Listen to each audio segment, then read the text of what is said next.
la guía número 13 finalizamos lo que es la clasificación de los ángulos. En esta oportunidad vamos a ver los ángulos determinados por dos paralelas y una transversal. Las paralelas son estas y la transversal es la que corta, ¿ya?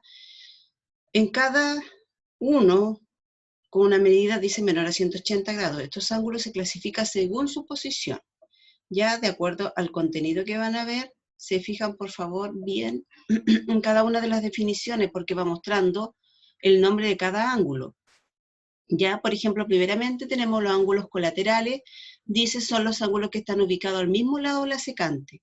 Por ejemplo, el 1, el 2, el 3, el 4, el 5, el 6, el 7, el 8.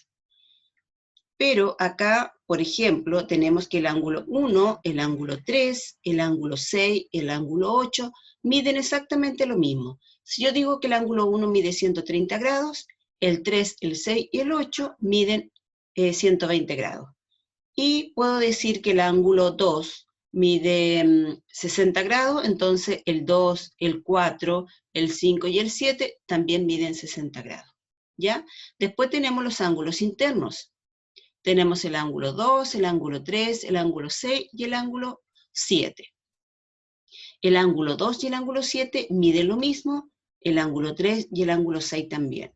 Por ejemplo, si decimos que el ángulo 2 mide 80 grados, el ángulo 7 también mide 80 grados.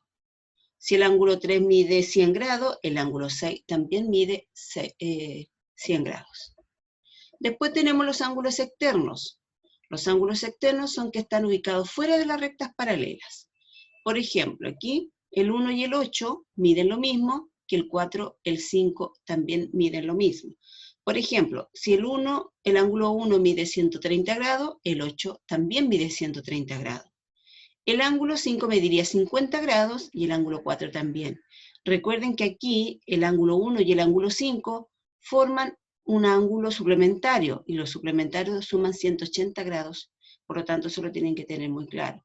Lo mismo que el ángulo 4 y el ángulo 8 también forman un ángulo suplementario y tiene que darle la suma total 180 grados. Después tenemos los ángulos alternos internos. Tenemos dos ángulos internos que no son colaterales ni adyacentes. Por ejemplo, el 3 y el 6 son ángulos internos que miden exactamente lo mismo. El 2 y el 7 también.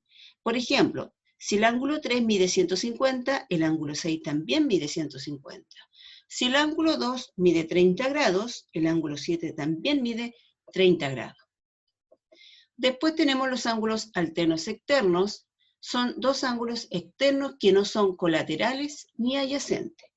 Por ejemplo, el ángulo 4, el ángulo 5, el ángulo 1 y el ángulo 8.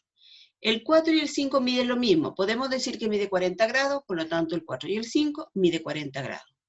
El ángulo 1 puedo decir que mide 140 grados, por lo tanto el 8 también va a medir 140 grados. ¿Ya?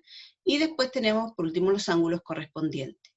Son dos ángulos, uno interno y otro externo, que son colaterales pero no adyacentes. No son adyacentes porque no se unen por un vértice o por un lado en común. Por ejemplo, tengo el ángulo 2 y el ángulo 4, que son correspondientes, que puedo decir que miden 50 grados, el 2 y el 4. El ángulo 1 y el ángulo 3 también son correspondientes. Puedo decir que el 1 puede medir 130 grados, el ángulo 3 también puede medir 130 grados. ¿Ya? En las actividades, ustedes aquí solamente tienen que observar los ángulos y decir qué nombre tienen. Se tienen que fijar bien en la definición.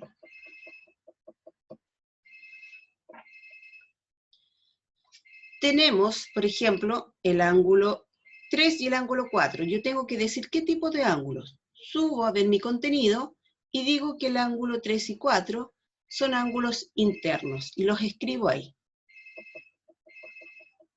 En la actividad 2 dice: encontrar el valor de X para cada ejercicio, teniendo la definición de los ángulos determinados por dos rectas paralelas que corta una secante. ¿Ya? Por ejemplo, aquí yo tengo un ángulo de 144 grados.